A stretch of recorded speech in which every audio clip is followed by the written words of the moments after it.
বসন্ত এসে গেছে। সেই বসন্ত এখন ভীষণ দামি।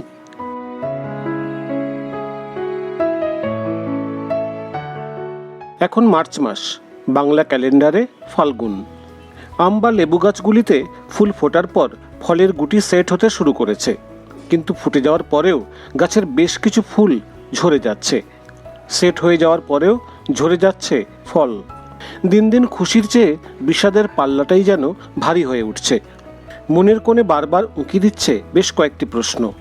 ফলগুলো শেষ পর্যন্ত টিকবে তো, নাকি সব ফুল ফলই ঝরে যাবে? আছে কি এমন কোনো বুস্টার ডোজ যা সামান্য হলেও কাজে লাগবে? আছে।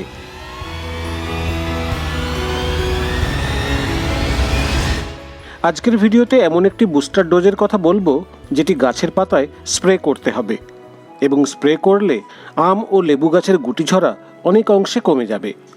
তার জন্য ভিডিওটি শুরু থেকে শেষ পর্যন্ত দেখতে হবে মন দিয়ে।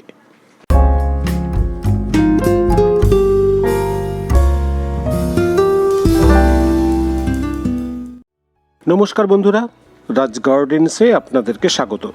ছাদ বাগানের বিভিন্ন ফুল ফল গাছের পরিচর্যা, রোগ পোকা প্রতিরোধ, খাবার দাবার প্রয়োগ থেকে বাড়িতে তৈরি জৈব সার, প্রায় সব বিষয়ে আমার চ্যানেলে ভিডিও রয়েছে এবং নিয়মিত নতুন নতুন ভিডিও পোস্ট করছি। সেই সব ভিডিও দেখার জন্য আমার চ্যানেলটি সাবস্ক্রাইব করুন এবং অবশ্যই অন করে রাখুন অল নোটিফিকেশন বেল, যাতে নতুন কোনো ভিডিও আপলোড হলেই আপনি জানতে পারেন সবার আগে।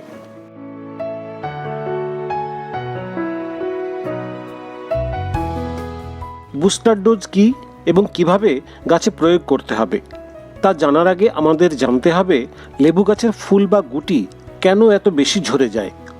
এই বিষয়গুলির ওপর যদি আমাদের সম্পূর্ণ ধারণা থাকে, তাহলে আগামী দিনে ফুল বা ফল ঝরে যাওয়া নিয়ে এত চিন্তা করার কোনো কারণ থাকবে না। সারা বছরের পরিচর্যা আর অপেক্ষার পর লেবু কিংবা আম গাছে যখন ডাল ভরে ফুল আসে, তা দেখে যে আনন্দ হয় তা ফল খাওয়ার থেকেও কোনো অংশে কম নয়। কিন্তু যখন সেই ফুল ঝরতে থাকে, তখন আনন্দের হাসি মিলিয়ে যায়। যে গাছে ডাল ভরে ফুল এলো, তা কেন ঝরে যাচ্ছে? এর পিছনে বেশ কিছু কারণ আছে। প্রথমেই বলবো, প্রি ম্যাচিওরড গাছ হলে তাতে যে ফুল আসবে তা কিন্তু ঝরে যাবে। পরিণত মাদার গাছ থেকে সায়ন সংগ্রহ করে চারা গাছ তৈরি করা হয় এবং বিভিন্ন সময় পিজিআর মাইক্রোনিউট্রিয়েন্টস স্প্রে করা হয়। ফলে ছোট গাছে চট করে প্রচুর ফুল চলে আসে, কিন্তু সেই ফুল থেকে ফল সেট করা এবং সেই ফল ধরে রাখার মতো ক্ষমতা তখনও সেই গাছের তৈরি হয় না। ফলে ফুল বা গুটি ঝরে যায়।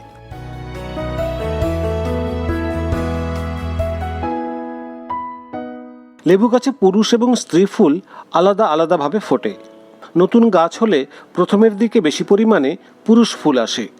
সেই পুরুষ ফুল কখনো স্ত্রী ফুলে রূপান্তরিত হবে না, ফলে সেগুলি এমনিতেই ঝরে যাবে। সাইট্রাস জাতীয় গাছের বৈশিষ্ট্য একে অন্যের থেকে কিছুটা হলেও আলাদা হয়।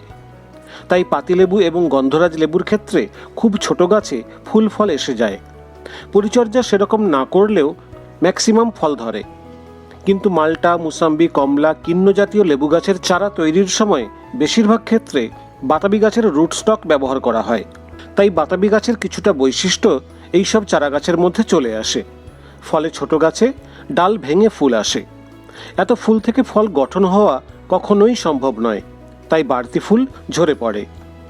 মাটিতে ওভার এবং আন্ডার ওয়াটারিং হলে বা পুষ্টিকর খাবারের ঘাটতি থাকলে বা গাছে রোগ পোকার আক্রমণ থাকলে ফুল ফল ঝরে যেতে পারে।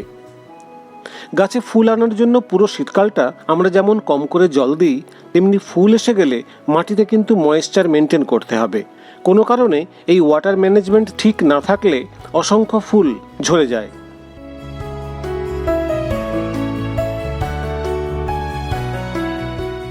ফুল আসার 1 মাস আগে থেকে ফসফরাস এবং পটাশিয়ামযুক্ত খাবার যদি পর্যাপ্ত না দেওয়া হয়, কিংবা ফুল এসে যাওয়ার পরে ক্যালসিয়াম, বোরনের মতো নিউট্রিনের ঘাটতি থাকে, ফুল ঝরে যেতে পারে। অন্যদিকে পোকামাকড়ের আক্রমণে যতটা লেবু গাছের ফুল নষ্ট হয়, তার থেকে বেশি নষ্ট হয় গাছে যদি পাউডারি মিলডিউ, ডাইব্যাক বা ডাল শুকনো রোগ, গামোসিস বা আঠা ঝরার মতো মারাত্মক ফাঙ্গাস ঘটিত রোগের আক্রমণ হয়। এছাড়া আরও কিছু ন্যাচারাল কারণ থাকে ফুল ঝরে যাওয়ার পেছনে, যেমন টেম্পারেচার আপডাউন করা, কখনো প্রচণ্ড কুয়াশা, কখনো মেঘলা বা কখনো বৃষ্টি।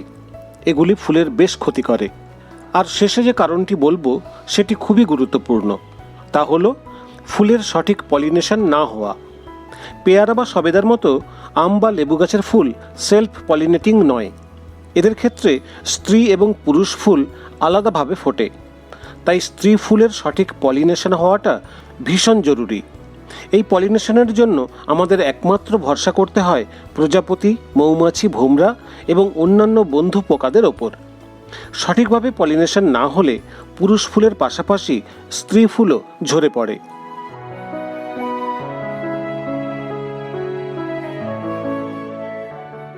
এতক্ষণে নিশ্চয়ই বুঝতে পেরেছেন আম বা লেবু গাছের ফুল কেন এত বেশি পরিমাণে ঝরে পড়ে। এখন নিশ্চয়ই আপনাদের মনে প্রশ্ন জাগছে, যে গাছে ফল ধরে গেছে সেই সব ফল কেন ঝরে পড়ছে? তার পেছনেও বেশ কয়েকটি কারণ আছে। এখন সেই কারণগুলি ছোট করে এখানে আলোচনা করব। আম বা লেবু গাছের গুটি ঝরে যেতে পারে 3টি স্টেজে। প্রথমটি হলো মটর দানা অবস্থায়। এই অবস্থায় লেবুর গুটি সব থেকে বেশি ঝরে পড়ে। দ্বিতীয়টি হলো গুটি যখন মার্বেলের মতো আকার নেয়। আর 3 নম্বরটি হলো ফলের সাইজ যখন মিডিয়াম হয়ে যায় বা হারভেস্টিংয়ের বেশ কিছুটা আগে। লেবু কিংবা আম গাছের মুকুল যে কারণে ঝরে পড়ে সেই একই কারণে গুটিও ঝরে পড়ে।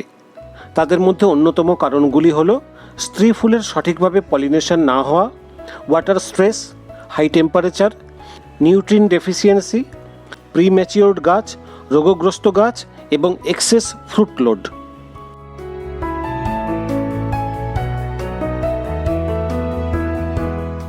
ফুলের সঠিক পলিনেশন না হলে ফুল যেমন ঝরে পড়ে, তেমনি সঠিক মাত্রায় পরাগায়ন না হলে স্ত্রী ফুল থেকে ফল ধরলেও মটর দানা অবস্থায় সেই ফল ঝরে পড়ে। গাছে ফল সেট হয়ে যাওয়ার পরেও গুটি ঝরে যেতে পারে ওই সময়ে গাছ যদি পর্যাপ্ত নিউট্রিয়েন্টস না পায়, বিশেষ করে পটাশিয়াম, ক্যালসিয়াম এবং বোরন। বোরন যেমন পরাগরেণু বেশি পরিমাণে তৈরি করে, তেমনি ফুল বা ফলের বোঁটা শক্ত করে। পটাশিয়াম গাছের রোগ প্রতিরোধ ক্ষমতা গড়ে তোলে এবং গাছে যে কার্বোহাইড্রেট, প্রোটিন ও শর্করা তৈরি হয় তা বিভিন্ন অংশে পর্যাপ্তভাবে পৌঁছে দেয়, ফলে অধিক পরিমাণে ফল গাছ ধরে রাখতে সমর্থ হয়।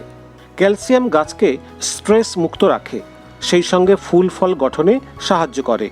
তাই গুটি সেট হওয়া থেকে ফলে পরিণত হওয়া পর্যন্ত এই ধরনের নিউট্রিনগুলো খুবই প্রয়োজন হয়। এদের মধ্যে কোনো একটির ঘাটতি হলে গুটি ঝরার সমস্যা দেখা দেয় এবং যে কোনো স্টেজেই সেটা হতে পারে। প্রিম্যাচিওরড গাছ কিংবা এবছর যে গাছে প্রথম ফুল থেকে ফল সেট হয়েছে সেই রকম গাছের গুটি যে কোনো সময় ঝরে যেতে পারে।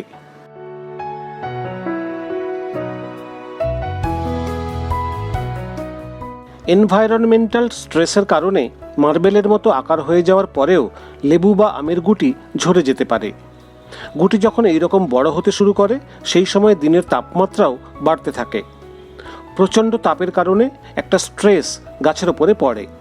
আবার জলের চাহিদাও সেই সময় বেশি থাকে, ফলে মাটিতে জলের ইমব্যালেন্স হওয়াটা অস্বাভাবিক নয়। স্ট্রেস ও জলের ভারসাম্যহীনতার ফলে ফল ঝরে যায়। আবার বর্ষার সময় যখন অনবরত বৃষ্টি হয় তখন পরিণত ফলে ফাঙ্গাসের আক্রমণ হয়। এছাড়া সেই সময় ফল ছিদ্রকারী পোকা আক্রমণ বেশি থাকায় পরিণত ফলগুলো পচে নষ্ট হয়ে যায়। লেবু গাছের একটি ডালে যখন একটি ফল থাকে তখন আশা করা যায় সেই ফল টিকে থাকবে, কিন্তু একটি ডালে একাধিক ফল থাকলে পর্যাপ্ত নিউট্রিনের অভাব দেখা যায়, দুর্বল ফলগুলি ঝরে পড়ে। তাই একটি ডালে যদি অসংখ্য ফল সেট হয় তাহলে 2-4টি রেখে বাকিগুলোকে আগেই ফেলে দিতে হবে। এই প্রসেসকে বলে থিনিং।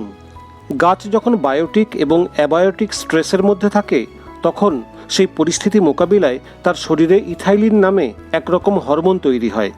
সেই হরমোন তৈরির সময় গাছের ডাল ও ফলের মধ্যেকার অংশ দুর্বল হয়ে যায়, ফলে ফল পরিণত হওয়ার পরেও তা ঝরে পড়ে। আর শেষে যে কথাটা বলবো সেটা হলো, গাছে ফাঙ্গাসের আক্রমণ লাগলে গাছ খুব দুর্বল থাকে, নিজেকে বাঁচিয়ে রাখার জন্য ফল ঝরিয়ে দেয়। আম গাছে যদি পাতা পোড়ার সমস্যা থাকে তাহলে সেই গাছে ফল সেট হলেও তা পরিপক্ক হওয়ার আগেই ঝরে যেতে পারে। তাই আগে পাতা পোড়ার সমস্যা দূর করতে হবে, তারপর ফলের আশা করা যাবে।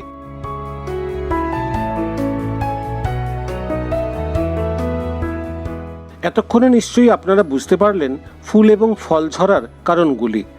সমস্ত প্রতিকূল পরিস্থিতি কাটিয়ে ওঠার পর গাছে যদি 10% গুটি সেট হয়ে যায় তাহলেই বুঝবেন যথেষ্ট ফলন হয়েছে।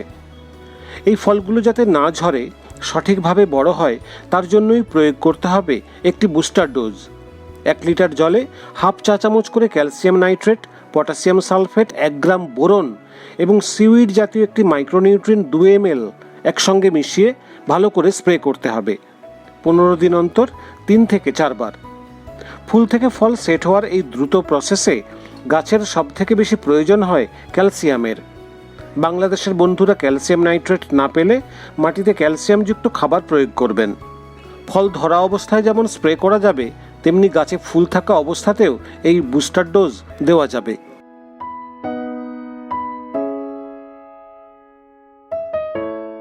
এই বুস্টার ডোজ স্প্রে করার 2-3 দিন পরে আরও একটি ডোজ স্প্রে করতে হবে, সেটি হলো প্ল্যানোফিক্স।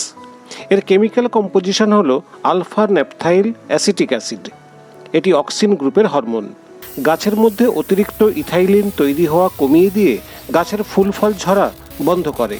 প্রতি লিটার জলে 5 ফোঁটা মিশিয়ে 15 দিন অন্তর একবার করে 3 থেকে 4 বার স্প্রে করতে হবে গাছে। বন্ধুরা, এই ছিল আজকের ভিডিও।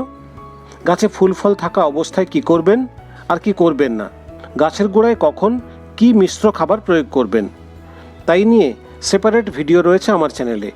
সেগুলি সময় করে দেখে নেবেন, তাহলে বিষয়টি আপনাদের সামনে আরও বেশি স্পষ্ট হয়ে যাবে। ভিডিওটি সবাই লাইক এবং শেয়ার করবেন, সাবস্ক্রাইব করবেন রাজ গার্ডেন্স। আর যারা গাছ নিয়ে সমস্যায় পড়ে আমার ফেসবুক পেজে ছবি পাঠাচ্ছেন এবং উত্তর পাচ্ছেন, তারা অবশ্যই পেজটি ফলো করবেন। আপনারা কিন্তু অনেকেই পেজটি ফলো করছেন না। আমি কিন্তু সবারই সমস্যার সমাধান করার চেষ্টা করছি, তাই আপনাদেরকে বলবো পেজটি অবশ্যই ফলো করবেন। নমস্কার।